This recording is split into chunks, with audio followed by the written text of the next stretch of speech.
Hello guys. तो इस video में हम देखने वाले हैं कि कोई सी भी ड्रग है हमारी, तो उसके हम फार्माकोलॉजी कैसे लिखें एग्जाम में। एग्जाम पॉइंट ऑफ व्यू से सबसे ज़्यादा इंपॉर्टेंट यही चीज़ है कि आपके पास अगर फार्माकोलॉजी सब्जेक्ट है, जैसे फोर्थ फिफ्थ सिक्स सेमिस्टर में जो है हमारा फार्माकोलॉजी का सब्जेक्ट आ जाता है, सही है ना। तो उसमें क्वेश्चन आता है कि ये वाली ड्रग की फार्माकोलॉजी लिखो या ये वाली ड्रग की फार्माकोलॉजी लिखो, या फिर किसी केमिकल क्लास ड्रग की क्लास हो जाएगी सिंधु, उसकी फार्माकोलॉजी पूरी की लिखनी। तो उसके अंदर हमें क्या क्या लिखना, तो उसके लिए एक जर्नल मेथड बनाया, सही ना। उसके अंदर 4 और 5 या फिर 6 पॉइंट हैं, तो जिसके जो है ना हम फार्माकोलॉजी का पूरा फ्रेम कर सकते हैं क्वेश्चन को और अच्छे नंबर लेकर आ सकते हैं। तो यह ब्रो फार्मेसी, आप सब्सक्राइब कर लीजिए चैनल को। इस तरह से क्वेश्चन आते हैं, ये देख लीजिए कौन कौन से। जैसे NaSAID जो है ना पूरी क्लास है ये, सही है, non steroidal anti inflammatory drugs की। तो इसकी जो है ना पूरी फार्माकोलॉजी लिखनी है, तो इसमें केमिकल मतलब क्लासिफिकेशन भी देनी है। TSH इनहिबिटर्स है हमारे, या फिर यूटेरस है, यूटेरस पे एक्टिंग जो करती हैं ड्रग्स नहीं, उनकी फार्माकोलॉजी लिखनी। कोआगुलेंट है, तो सही है। और थेरेपी जो होती है, शॉक की थेरेपी में जो यूज़ होती है ड्रग, तो उसकी फार्माकोलॉजी लिखनी है। थायामाइड्स की फार्माकोलॉजी है, वारफरिन की फार्माकोलॉजी, इंसुलिन की। ये 7 नंबर में क्वेश्चन आते हैं, ऐसी बात नहीं है नहीं आते। तो जल्दी से हम जो है ना देख लेते हैं वाला मेथड। हाँ, तो गाइस हमें आंसर कैसे लिखना है ये देख लीजिए आप, कि सबसे पहले इंट्रोडक्शन लिखेंगे हम, सही ना। कोई से भी, जैसे हमारी non steroidal anti inflammatory drug का हमारे पास क्वेश्चन था, तो उसका इंट्रोडक्शन लिखेंगे कि एंटी इन्फ्लेमेटरी है तो इन्फ्लेमेशन कम करेगी, और क्या क्या थोड़ा बहुत मैकेनिज्म ऑफ एक्शन उसमें घुसा सकते हैं हम। ये उसकी हिस्ट्री क्या है, उसमें कौन कौन सी ड्रग्स आती हैं, ये 1-2 बात लिख सकते हैं जो हमें पहले से पता होगी। जो हमें थोड़ी थोड़ी चीज़ें यहाँ पर लिखनी ना, वो हम इंट्रोडक्शन में लिख सकते हैं, सही ना। उसके बाद जो है ना केमिकल क्लास आ गई, या फिर क्लासिफिकेशन, या फिर अगर एक ही ड्रग पूछी ना, जैसे कोई भी एक ड्रग पूछ लिया हमने वारफरिन, तो उसकी केमिकल क्लास क्या है, जैसे एंटीकोगुलेंट है या कोगुलेंट है, वो जो भी है आप देख लेना, सही ना। अगर पूरी क्लास पूछी है, जैसे non steroidal anti inflammatory agents पूछे थे, तो उसकी क्लासिफिकेशन लिखनी पड़ेगी हमें, सही ना। ये चीज़ हो गई।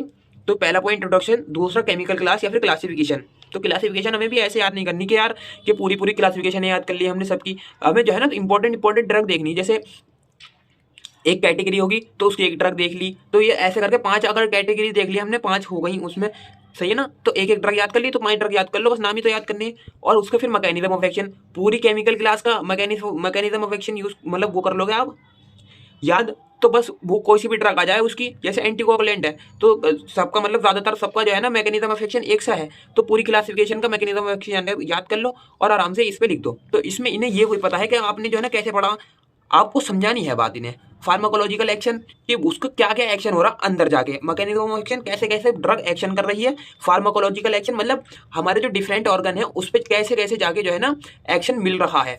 थेराप्यूटिक यूज, वही बात है यार, फार्माकोलॉजिकल एक्शन जब देख लोगे आप और मैकेनिज्म ऑफ एक्शन याद कर लोगे, तो थेराप्यूटिक यूज आराम से लिख दोगे। जैसे हिस्टामिन है हमारे, तो कौन कौन से एलर्जिक्स, एलर्जी में यूज होती है, वो स्वेलिंग्स में यूज होती है, इन्फ्लेमेशन में यूज होती है, रनिंग नोज वगैरह में यूज होती है हिस्टामिन्स, तो उसमें भी कर सकते हैं, नहीं सही सही ना। उसके बाद साइड इफेक्ट्स वही है, नोजिया, वॉमिटिंग, डॉजीनेस, ये सब हो ही जाती है। एडवर्स इफेक्ट देख सकते हो आप।